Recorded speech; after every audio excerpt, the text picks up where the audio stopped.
Welcome to the Make Money Your Honey podcast, a show dedicated to everything millennials, marketing, and money. Though all you non-millennials, you're invited to this party too. I am your host, Amanda Abella, Latina millennial business and finance expert, award-winning blogger, author of the best-selling book, Make Money Your Honey, and creator of the incomparable Persuade to Profit coaching program, where I teach thought leaders, influencers, bloggers, and business owners like you how to get paid and make an impact fast. Our clients have been able to close multiple five-figure deals, have achieved 90% close rates in a 4-week period, and have earned more money in 1 week than they used to make at their last job in a month.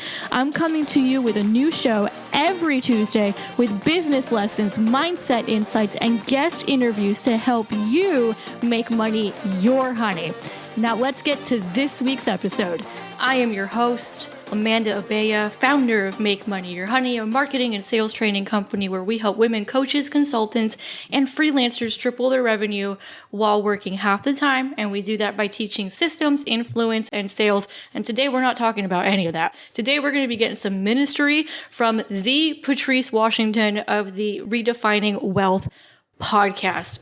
Before diving into her bio and all the juicy, y'all, it is juicy today, stuff that we talked about on this podcast. Just a quick note from our sponsor. Our sponsor is our 90-day Persuade to Profit program. This is where we help you really craft a product and an offer that's easy to sell. We help you price it for profits. We help you put the business foundations for profits and cash flow. We also help you with your messaging and your influence. And most importantly, we teach you sales skills. We have had clients make amazing progress recently. We're doing a live cohort right now. Actually just got off a call, and one of our clients found a way to maximize her profits with a product she already had. And we taught her how to make it better and make more money off of it. Where she was previously charging like $9,000, now she can charge like $30,000. That is the type of magic that happens in Persuade to Profit, and we would love to have you there. So for more information on what we cover, just go to persuadeToProfit.com. All right, so now let's get into this podcast episode. Y'all, so juicy. So let's start with our guest, Patrice Washington, who I've actually known for many, many years. We both started, well, she's still in the finance space, but when I was in the finance space, that is when I met Patrice, and her podcast gave me a poolside ministry when I lived in a condo. And since then, she's also given me like one-on-one ministry in the time that I've known her. I am so grateful to be able to call her a friend and a colleague in this space. So in case you don't know who she is, let's get into this bio. In 2020, Success Magazine named Patrice Washington one of 12 inspiring Black voices in personal development, and she continues to be consistently called on for her expertise by national media. As an award-winning intuitive author, transformational speaker, hope-restoring coach, and conscious media personality, Patrice is committed to teaching a holistic approach to life while redefining the term wealth back to its original meaning, well-being. Patrice got her start as America's money maven, a widely known favorite personal finance expert, but has since expanded her mission to encourage people to chase purpose, not money. She uses her certification in financial psychology to help the masses get beyond budgets and credit reports and dive into the heart of why we behave the way we do with money. Through her spirit-led teachings and intuitive guidance, Patrice empowers her community to look at life through the lens of abundance and opportunity instead of lack and scarcity. In addition to her coaching and mission, Patrice has worked with a number of charities, including Crystal Stairs, Dress for Success, and Big Brother, Big Sister. As host of her award-winning The Redefining Wealth podcast, Patrice has built a thriving international community of high achievers committed to creating a fulfilled life through balancing their careers, home, health, and personal finances. Featured on Forbes.com as one of the 15 inspiring podcasts for professionals of every stripe, and highlighted by InStyle Magazine, Success Magazine, and Entrepreneur.com, the Redefining Wealth podcast boasts over 7 million downloads and counting. Y'all, this is a gift today. We have been trying to make this happen with our schedules because, as I mentioned, Patrice's podcast has been giving me poolside ministry for a long time. I mean, it's not poolside anymore. I live in a house that doesn't have a pool right now, but I still listen to her podcast and it still gives me ministry. And like I said, I'm just grateful to have her in my phone. So here's what we talked about in this podcast episode. Basically, I had sent Patrice's team questions, right? Because I always wanted to be professional and respectful and be like, and I don't want people coming in blind necessarily, but because Patrice and I know each other, we're like, well, fuck the script. Like, we're just going to talk, right? And see what happens. And man, it is better than anything I could have ever planned because that's how spirit works. So we talk about Patrice's story, how she had a 7-figure business and then the mortgage crisis happened and she lost absolutely everything and had to start all over again. We talk about how to even rebound from something like that because a lot of people are going through it now. You know, with what we've seen in 2020, lots of people and businesses have been going through it the last couple of years. So she gives some advice on how to overcome that. We talk about the qualities of being somebody that wealth is attracted to, and it's really good. I mean, we really went in there. Neither of us mince our words, so that was amazing. We talk about the role of faith, why faith is so important to our wealth as in financial wealth, and also wealth as in our well-being. We talk about redefining that relationship to money and how you actually end up making more of it once you do that. And then we also talked about childhood trauma and how it comes up and reparenting ourselves, which is actually a really common theme with a lot of our guests. So without further ado, I'm not even going to keep you guys anymore. Let's just get into it. Grab a tea, grab a journal, light some incense. I'm not even kidding because we're about to go to the church of Patrice Washington. I have the one, the only Patrice Washington on the show today. Thank you so much, Patrice, for gracing us with your presence. Thank you for gracing me with an invitation. For those who may not know who you are, probably 3 people don't know who you are at this point, but who is Patrice Washington and how did she get here? Who is Patrice Washington? At this stage in my life, I would say I'm just a woman that's really passionate about helping other women in particular redefine wealth for themselves. I have been known as a financial expert for over a decade. Doing that work, I found that a lot of the women that I would support would think that building wealth was about stress and struggle and strife. And we would just make it a very daunting thing. It was definitely not about money becoming our honey, right? And so from my own experience, losing everything in the recession, I started out in real estate at 19 years old, became a real estate and mortgage broker at 21. By 25, my business had become a 7-figure business. And I thought money was already my honey, right? I thought that I had it all figured out and that I knew the things to do. But when the recession hit in 2007, when that real estate bubble burst, I was soaked. I lost everything. Literally went from a 7-figure business to scraping up change. And that was the beginning of my journey. Around 2008-9 was the beginning of my journey truly creating a better relationship with money, not just from the skill set stuff, because I knew the things to do. It was more the mindset and it was more the relationship that I had with money. And that just started a whole new thing in me. And so from March 2009 to present, I've just been redefining my relationship with money, redefining my relationship with wealth, and recognizing that wealth was so much more than money and material possessions. The real definition of wealth was the condition of well-being. And so I realized, through my own trial and error over these years, that the more well I am in other areas of my life, the more it impacts my ability to actually attract wealth, not from stress, struggle, and strife. Not from forcing, not from pushing, not from manipulating, not from chasing, but from being. Being has allowed me to attract so many phenomenal opportunities that have led to financial wealth. And so that's who I am. I just want more people to be in a space where they can wake up every day and live what they feel is their God-given purpose and make decisions from a place of faith, not fear, and truly live the life that they want to live on their own terms, whether that for them is, oh, I earn $50,000 a year, or I earn $5 million or $50 million, whatever that number is for you, being comfortable saying the number, acknowledging the number, and being whoever you have to be to attract it without struggle bus mentality. Ooh, you are the perfect guest for this podcast. You have just embodied all things make money or honey. And I'm working through some of that stuff. So first of all, you just dropped a ton of gems. So let's start here. With everything that's gone on in the last couple of years, with the pandemic, with people losing their jobs. I mean, you and I were just talking about the 10X Ladies event and how that went. I met people at that event who had a $10 million business coming into 2020, like home healthcare business. That pandemic just wiped them out, like from nearly 10 million to less than a million.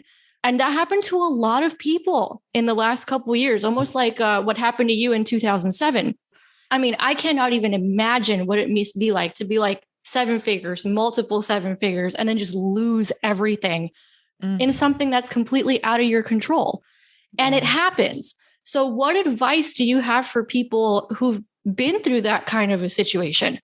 I would say the first thing you have to preserve is your mind, right? Is your mindset. Because once that's gone, everything else spirals. I know that when you're in a position like that, it's really tempting to feel and behave as if this is permanent. But the truth is, it's temporal. It's a season. It doesn't define the whole story. This is going to be a chapter in the bigger story of your life. And that allows you to look for the hope, look for the lesson, look for the blessings, the relationships that'll get you back in alignment. Also knowing that this didn't happen to you, it happened for you. And when we're in it, we don't want to see it. Like when we're in it, it is so hard to receive and accept, like, this could be happening for me. Like, yeah, all things come together for my good. I know that this is like going to work out. It's really hard. But I believe it's necessary to use that as a foundational principle that, okay, this is a season, not going to be here forever. What's the lesson I need to learn? Are there some things that I need to take away from this? What could I do better? Who can I connect with next? How can I think outside the box? For many of us, I think that when we take that on as the mindset, we can go on to create bigger and better things than we ever lost. Like who I am today is way better than who I was at that time. Yes, I had a 7-figure business, but Amanda, my relationships were trash. I had to learn to connect relationship, right? Yet to this bigger holistic idea of wealth. My mental and physical health was, it's like here or there, it wasn't a priority for me necessarily. If I took care of myself physically, great. If I didn't, whatever, because I'm out here making money, right? There were so many things about my faith, about my life in general, that I put on the back burner. And I felt like it was okay because here I am. I'm the one. I'm first generation American. I'm the one that made it. I'm the one that went to school and got the good career going. I'm the one who started the business. I'm the one that bought the house and then bought more property and I have the car. Like I had all the trappings and the material stuff. So it was really tempting to believe that I had made it.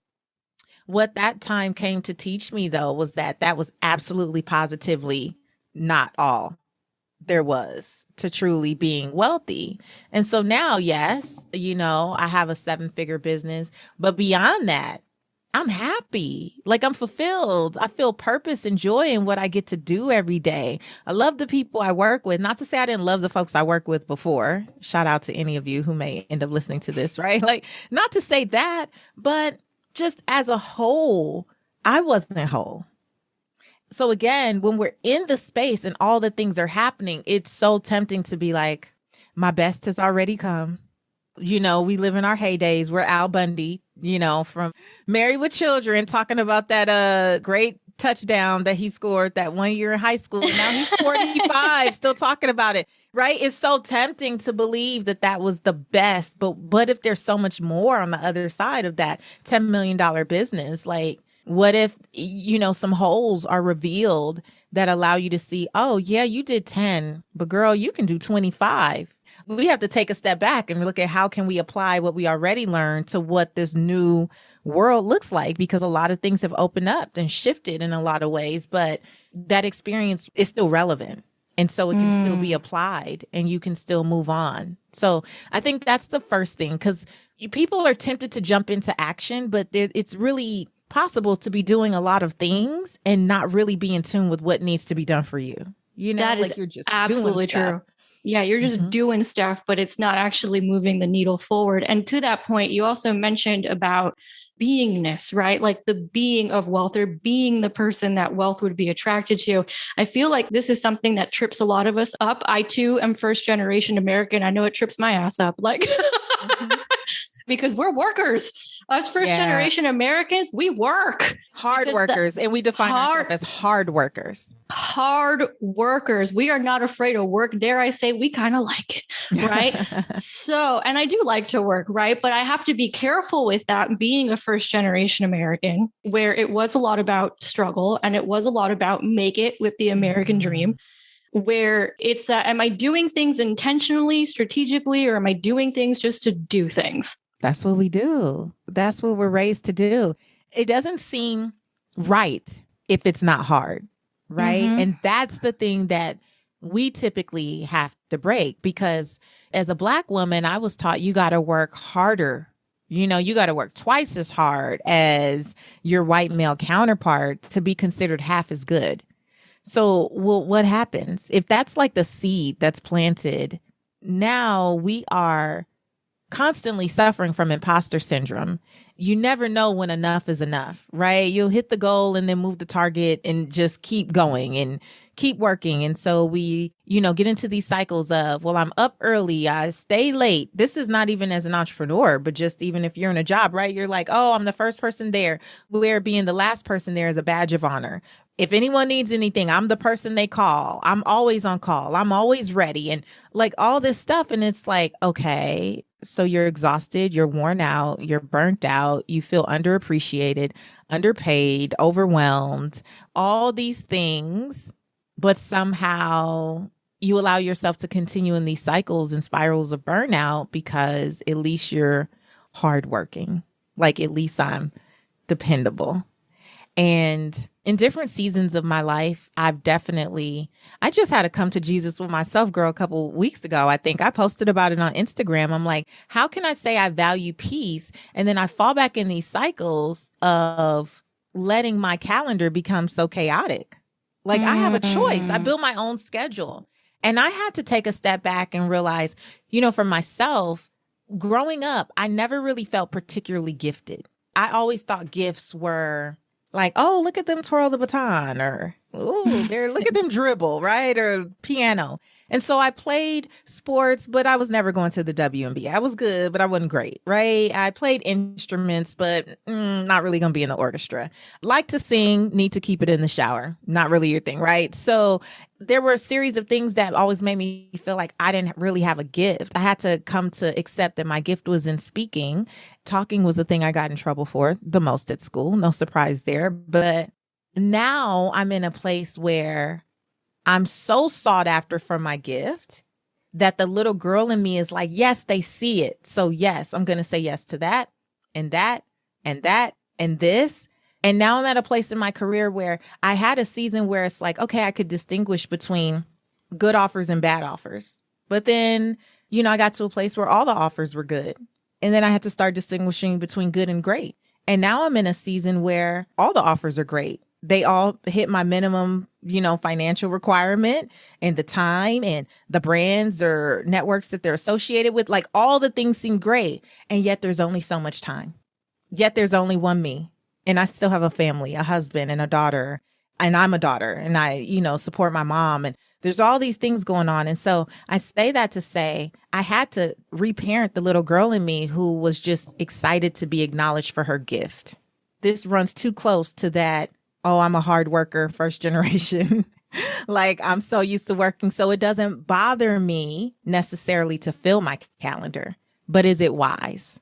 Is it really the thing that I need to do when my daughter's starting high school and I want to spend as much time with her as possible, because our time is going to be short. She'll be gone, And I think in order to really improve our relationship with wealth or income or any of these things, many of us probably have to go back and talk to that little kid in us who was just making decisions and filling calendars and taking jobs and trying, things in the business and go, hey, you don't run the show. Okay, you're done. We're going to leave whatever happened in 1990. And right now we're going to deal with what's going on in 2021. And that requires being very present and a lot of self-reflection and really looking at your life and going like, what the hell am I doing? What is that? Like, why does this keep coming up? Why do I keep finding myself here? And going back, for me, it was going back to go, oh, you like being acknowledged for your gifts because you didn't get acknowledged when you were younger for any gifts in particular. I think now that you're talking about that, we have a similar thing because I'm like, oh, fuck, that's what it is for me. Like, I like being acknowledged because I wasn't acknowledged. Shit. It's real. It's real. It's real. And reparenting, that is a very common theme that comes up with our guests. Actually, Barbara Hewson, formerly known as Barbara Stanny, for those who've been around. I love her. Yes. Yeah, she talked about reparenting too. Right. It comes up a lot. So I have a question. You're about to give me some ministry because you talk a lot about purpose, right? Chase purpose, not money. So how do you balance purpose? Because in my experience, first of all, purpose is God-given. We're going there with the G word, guys. It's God-given. And it feels like a pull. Like you're pulled to helping people. You're pulled to being your best. You're pulled to being present. You're pulled to serve. Yes. It's really from a place of devotion more than anything, right? So how do you balance that pull with not filling up the calendar? I think that as you go throughout your journey, you just become more and more intentional about your yes, because the thing is, I'm already in purpose. So filling up the calendar or taking things off the calendar doesn't mean I'm out of purpose. The things that I'm doing are still purposeful, but now we have to make it practical. Like, what is the best and highest use of your time? And if I value all the 6 pillars that I talk about, all of those things require space on the calendar. And only so much space on my calendar can be devoted to things that are work related. Only so much space. I still need to take care of my physical fitness, my mental fitness, my personal relationships, my faith, taking care of my space. I just need blank time on the calendar just to be, just to think, just to like do absolutely nothing. If I want to watch the paint on the wall, not dry, because I haven't painted anything recently, just look at it, just enjoy the teal, on my walls, then that's fine. Every space does not have to be filled for it to be purposeful. And I think it goes back to that mindset again, especially as a first generation American. I come from a family that they struggled. They struggled to get here. They sacrificed to get here. And then to stay here was such a struggle. And so, yes, people were working 2 and 3 jobs and coming home, changing clothes, putting on the next uniform to go to the next job, not spending time with the kids. And, God bless them. They didn't have the luxury of doing that. But what I had to realize for myself is I was recreating my parents' experience when I didn't have to. I was living in their story. That's not my story. A part of the sacrifice was so that the next generation wouldn't have to do those things. And what we did is say, how can I get this degree and create these businesses or take these great jobs or whatever, and then still recreate that? That wasn't the goal. The goal was to not have to do that. But for myself, I grew up with single mom, single grandma, right? I realized even in my marriage, I would create struggle. I would create single mother struggle in my marriage. For what? Because that's what I saw. So I would create scenarios where I would be the one to rush and pick up my daughter and drop her off, and she'd be late in the damn morning and last person to get picked up in the evening. And I would be so frustrated and all this stuff. And then one day I told my husband, like, you could do something. He was like, oh, okay. I didn't know that you needed help. You always sound like you got it. Well, yeah, because I come from single mothers who had to have it. So it didn't dawn on me that I wasn't asking for support. It's not that he didn't want to support. I didn't ask and I didn't act like I needed it. But secretly, I was getting bitter and I was burnt out and I was upset that he wasn't doing right. And I was the one perpetuating that cycle. And so I think we do that. We can do that in every part of our lives. And so filling the calendar up for many of us makes us seem important. It makes us feel important. It makes us feel like the boss. It makes us feel like, yeah, I'm doing big things. I got it going on. My next goal is to be able to say, yeah, I have a multiple 7-figure business and I work like 10 hours a week. Like, I want to totally shift what I used to think it would take to run a 7-figure business because I always equated it with working hard. And 2020 was probably one of the first years for us. We almost tripled in revenue. And I technically was doing less in terms of like hands-on work last year. But there was a mindset shift. It was more of a mindset shift than it was physically doing anything. We're always a work in progress. Like, I want to get better and better at that, to be like, yeah. So the goal is going to be different. Now, do my parents and family understand this? No. My dad used to think that I wasn't really working because I didn't go anywhere. He's like, you're always at home. I'm like, no, but I'm working. He's like, but when are you going to get a job? I'm like, no, this is my job. I remember years ago, my dad came to our house in Atlanta and we lived in a beautiful home. And he was like, wow, Gerald is really doing a good job. And I was like, hello, I live here too. I'm a contributing member. Like, no shade to like stay-at-home moms or people who choose, but like I was actually a very, present contributing member to the. You're like, did you not hear me on Steve Harvey? Like, I mean. No, my dad, like he couldn't get it. But even that, I had an aha right now. So for him, it seemed like I was always home. So I think even those cycles where I would get into being gone a lot, it was to prove that I was doing something. And what 2020 taught me really is that I could do more. I could earn more and still be at home. But now I'm okay with it. Like, I'm okay with being home because once everyone was home, you didn't have to answer the question, why are you at home? Right? We're all at home. But yeah, girl, reparenting, making so many decisions from an old mindset that just no longer serves us. And that's why it's so important to always be like up leveling our minds, that we have to do that before the money comes. Absolutely. So speaking of which, what are the qualities of being, I guess you would say, for being that person that wealth would be attracted to? Because this is a thing that really trips a lot of people up. When people ask me about it, I'm like, I feel when I'm in the being versus when I'm not. But to be able to articulate what that is, I think might depend on the person, or maybe I haven't found the right word. So what qualities would you say are those qualities of being for wealth to be attracted to someone? Oh, this is so good. I would say the first one would be decisiveness. Yes, absolutely. 1000%. I was training a team member on that today. I was doing a sales training for a team member, and I'm like, here's one of the qualities that people like. It's decisiveness. It's like my granny used to say, and this is biblical, my granny used to say, let your yes be your yes and your no be your no. And there's something about just owning your decisions that I think allows wealth to be attracted, because many of us straddle the fence with our choices. Like, we're very wishy-washy.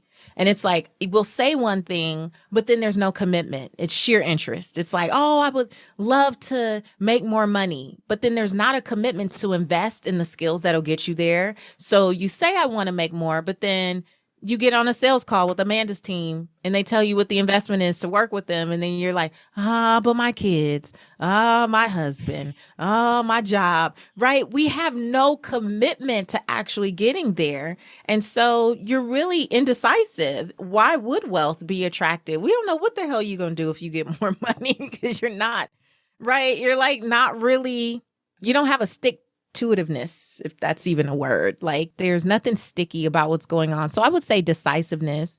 I think another principle or way of being, I would say, is like a healthy respect for money that you already have. I think gratitude, being in a place of gratitude is definitely a wealthy habit. And there's like a respect for what's already going on. I don't believe that money is attracted to whining and complaining.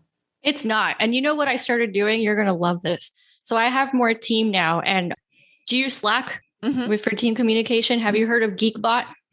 No. Oh, you're going to love this. Okay. So there's an app called Geekbot. And Geekbot, you know how people have like daily team meetings or weekly team meetings. And sometimes you're like, oh my God, this is so much time. I could have like made a phone call, or I could have done this, or I could have, sat there and looked at my teal wall like while I was having a team meeting. So Geekbot is a cool app that kind of allows you, it'll automate chat messages to the different channels.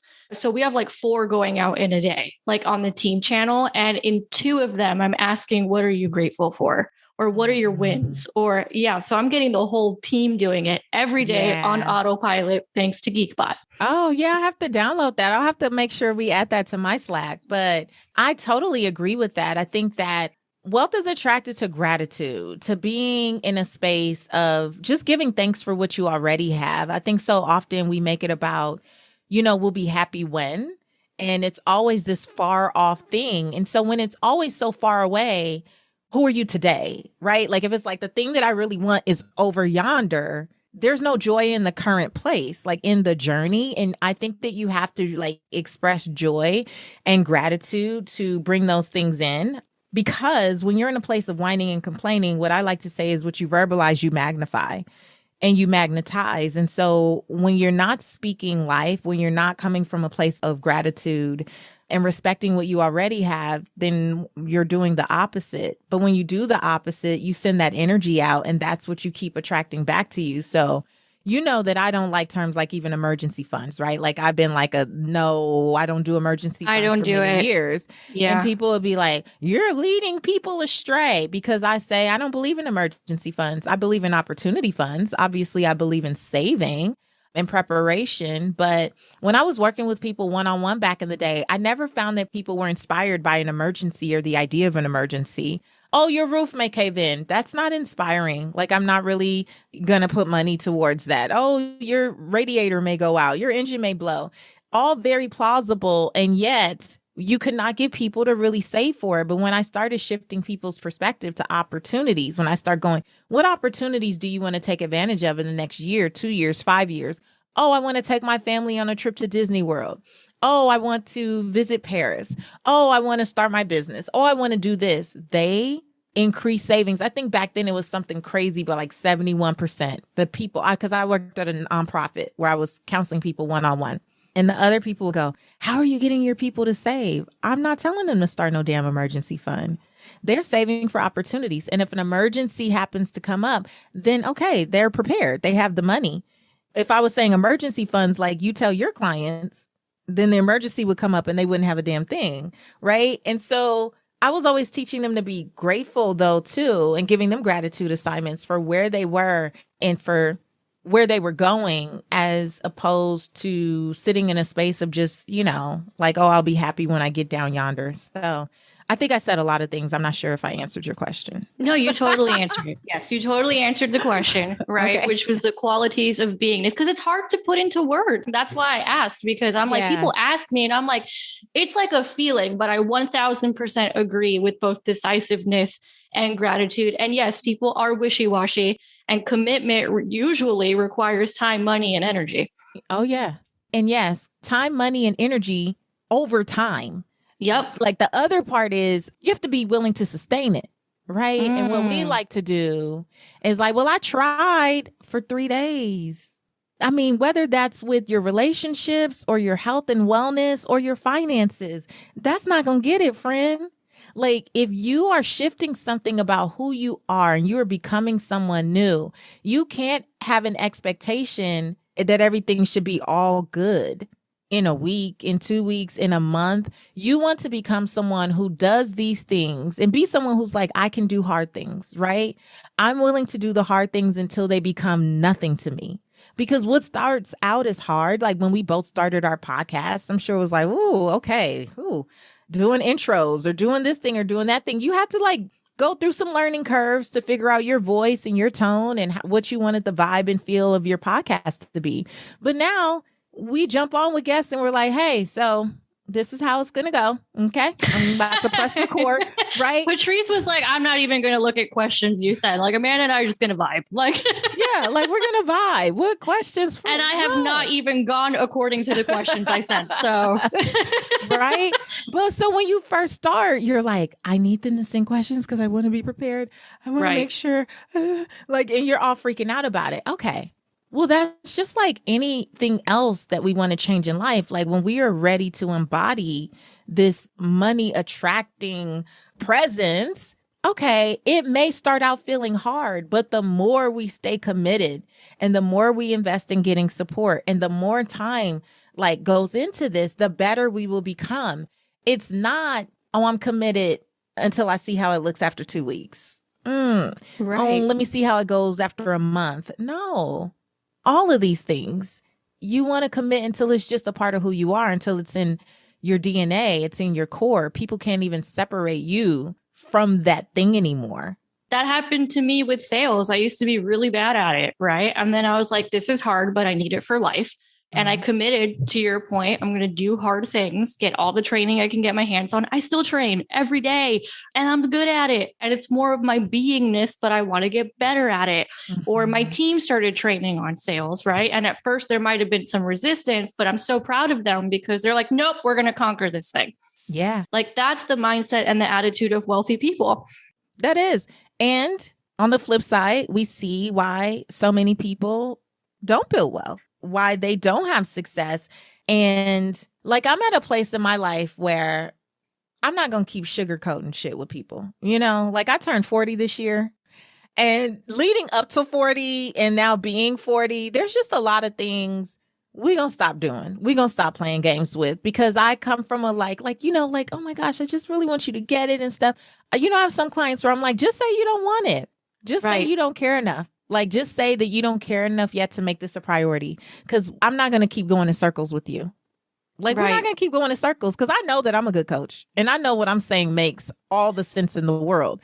You're not ready to receive it. And I think that let's be honest about the fact that you're not ready to receive it. And then let's get into why you're not ready to receive it. Not with me, but probably with a mental health professional, because there's a block there. And see, we think that oh, it's just that I don't know sales. It's just that I don't know marketing. It's just that I don't know how to budget. It's just that I know. Okay, information is so readily available these days. With certain things, if you can't read it or if your coach can't explain it to you and you repeat it back and go actually take action and implement, it's not that you don't have enough information, but you are dealing with something in your being and your identity that's keeping you from implementation. And at some point, you have to be willing to address that, right? Because as I learned on my podcast from a guest, Monique Coleman, your business is only going to grow to the extent you're willing to heal. A lot of us are not making progress, not because you and I are not great coaches or team leaders. Some folks literally have some other stuff going on that they need to heal. And now when ladies come into my program, I highly encourage them. Everybody should be in therapy as you do these 12 weeks with me, because a lot of things are going to come up that you didn't think were connected to your business growth, and they absolutely are. And I'm not a mental health professional, and you're going to need some deeper support because you're dealing with trauma, or you have some, childhood trauma, or you have some limiting beliefs, or you've endured some type of abuse, whether it be verbal, physical, emotional, mental. There's a lot of things that go into why we can't do the things that we already know to do. And it's not, I need another coach, I need another book, I need another podcast, I need another, it's not that. And going back to what we said earlier, and we busy ourselves with all of that to stop from just acknowledging the painful stuff. But the painful stuff is where I think is the key to your profit in the long run. Because once you deal with that, who can say, somebody saying no? Okay, I don't take that as a personal rejection, or I don't take that personally. I just move on with my life, right? But for many of us, someone says no and we don't do the thing again. Right. We don't try again. We shut down. We stop. Right. Even when we're but I'm committed to this thing. Some of us don't stop just to stop. We experienced a little setback, but setbacks are a part of the journey. Right. Obstacles are coming. It's not a matter of if, it's when. We're all going to experience those things. And so this is why doing some of that other work simultaneously, as you're growing your business or growing, your wealth or whatever, Girl, it's just a part of it. Personal development, you might as well build it in the budget, friend. And it doesn't matter who you are, how far you've come. There's always more. There's always more to do. Always, always, always. I told you all this was going to be like ministry. So speaking of ministry,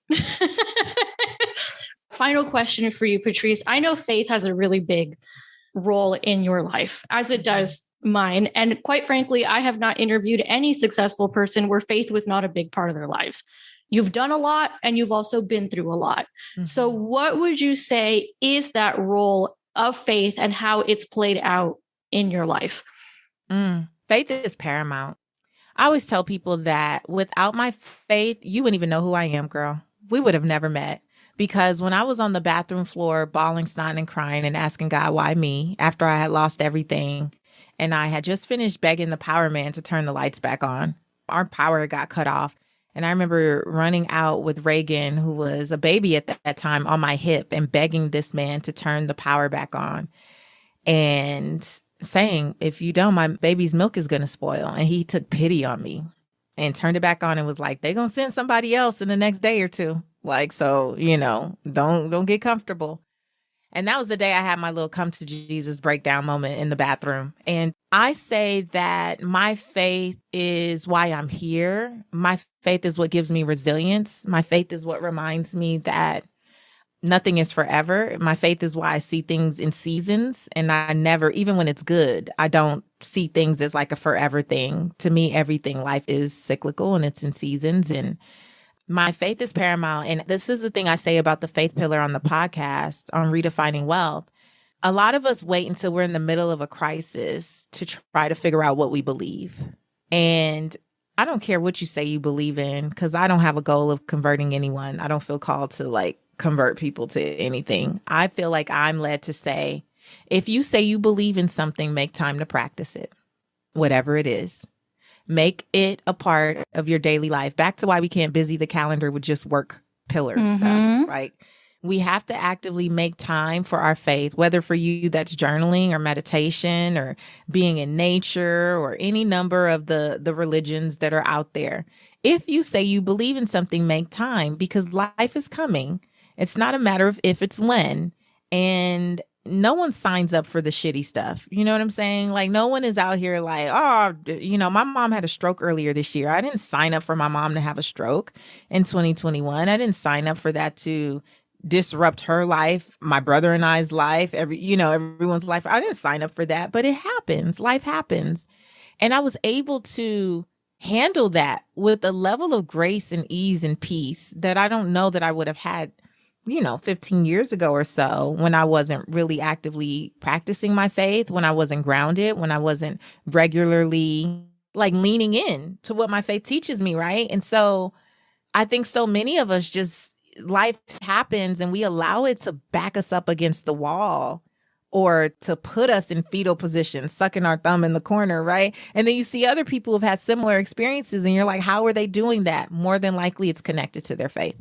It's faith. 9 times out of 10. Yeah, it's so interesting you bring that up, because a couple months ago, my father had a big health scare and he ended up in the hospital. And it was something similar where yeah, of course we were scared, but in my core, I knew he was fine. He had medical procedures to see if it was prostate cancer. I'm like, nah, he doesn't have cancer. He's fine. Or another one, is his bladder still functioning? Yeah, it's still functioning. I know it's fine. And every single time they've done a test, you're fine. You're fine. It's in my core, I knew that. And it's because of faith. There are moments in my business, right, where it's like, oh, fuck, well, we just invested a lot of money, or I hired this person, or that happened, or this challenge happened. I tell people this. I'm like, Chase can wait. You come first, right? Because there's this level of faith of no, this is, and I think it goes back to that commitment. The faith backs up the commitment. Yes. Or the commitment backs up the faith. I'm not sure which, probably commitment backs up faith. Yeah, commitment backs up faith. Because when you have that faith, right, I feel that it does make it easier for me to commit to things, because I feel like my faith is already directing me. So the other part to this is, if I'm feeling led to go down a certain way, whether it looks logical or not, because all the paths that I've taken to get here did not look logical. It's not like you would see it on paper and go, okay, absolutely, 2 + 2 = this. No, my life looks like 2 plus 2 equals 49 times 7, right? Like it doesn't look the way that we think, but my faith allows me to be committed to even the illogical because I know that I'm being guided there.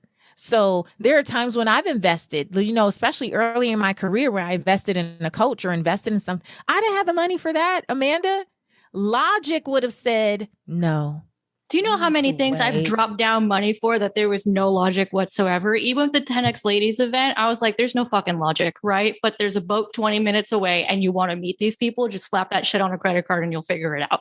Because it was such strong guidance, or this training or that training, like so many things that made zero fucking sense at all in the moment. But then in retrospect, you're like, oh, nope, I've been guided the whole time. I was guided there. I needed that. And I've signed up for things where I tell people, first of all, one thing can change everything, right? Yep. So it ain't even that I need all 100 steps in the damn program. I might have like really resonated with step 2 and 37 and I'm gone. Like deuces, I'm going to go apply these things. And I know it's going to be a blessing, right? Or I met someone in that Facebook group and now we're cool. Some of the stuff that I've gotten from different programs were relationships that ended up paying off in great dividends later on in life. And so again, that decisiveness, right? Even that decisiveness we talked about, that's rooted in faith because my yes is my yes and my no is my no. And so, I know that when I'm making choices, it's because I know in my core, this is who I am. Like that I'm hearing what I think I hear. Sometimes you feel led, or at one point in my life, and this has gotten less as I get deeper into my faith, but at one point I'd be like, was that God? Or was that me? Or was that the devil on my shoulder? Or was that and so then we start asking all these questions and we do nothing. But when I started to learn to really like lean into what I call that still small voice, when I hear it, I've trained myself to be obedient, even when it's hard, even when I don't want to hear what I heard. Because I don't understand. It's not logical. Like when I've been led to turn down multiple 5-figure deals for work that seemed easy, but that still small voice was like, that's not for you. And I'm like, you sure? Because they cutting checks today. Is our okay. Okay. That's not for you. And then I see something in the news and that brand like blows up. And I'm like, oh my gosh, I was preserved from that. Like I was protected. I would have been all over their posters and all their stuff. And people would have been like, oh, Patrice sold out, right? Or something. And I'm like, oh no. But that was that divine guidance that led me to say no. And I could trust that, listen, in this season, it's a no for me without resentment or without regret. And again, I call myself a spirit-led entrepreneur. And that's because I really rely on my faith for a lot of my no's and yeses. And it's gotten harder. Like I started this episode by saying, I've been blessed with a great career and I get offered a lot of great opportunities. And now I'm just like fine-tuning that muscle even more to say, okay, now it's great versus great. But what makes sense for you and your family and your health and your wellness and your well-being and all those things? Okay, this looks amazing on paper, but this is still going to have to be a no. And it feels a little harder. But once I hit no and hit send, I have peace. I'm not up at night worrying about it. I'm not, when I see whoever the person is that ended up doing the show or getting the gig or whatever it is, all love. I have no regrets. That's my next tattoo, actually. No regrets. I'm getting it. I love it. Like this. I love it. Send me pictures. I want to see it when you get it. All right, Patrice, tell the people where they can find you and what you've got going on. All right. Well, you can find me at patricewashington.com. But if you like to play in social media, my favorite place is Instagram. So come check me out at Seek Wisdom PCW. Tell me that you found me through Amanda, so I can definitely love on her and thank her for introducing us. Redefine Wealth for Yourself is out. That's the latest book with an overview of the 6 pillars and some practical tools and tips and exercises you can take to improve in those pillars. And other than that, I don't know. There's lots of things in the works, but no press releases yet. So I'm just going to wait. You just have to follow me. Oh, and I don't know when this comes out, Amanda, but pick up your recent copy of Success Magazine because your girl was featured. I saw that. Congratulations. Yes. Really cool. Really cool. Congratulations. Thank you, Patrice, for coming in and giving our audience ministry, giving me ministry, which you always do every time we talk. And I'm so grateful for our friendship. And I'm so grateful for that. Thank you so much for being here. Thank you. I appreciate you. Hey everybody, did you hear the news? I have started a 100% free Facebook group for women coaches and course creators who want to scale their businesses and master high ticket sales. We're doing free weekly trainings covering everything from offer creation to sales systems to marketing to getting PR to handling sales objections to closing and follow-up strategies. Plus, you'll be in there with a network of other badass women coaches. So make sure to join us by texting the word join to 833-321-0314, and we'll see you there.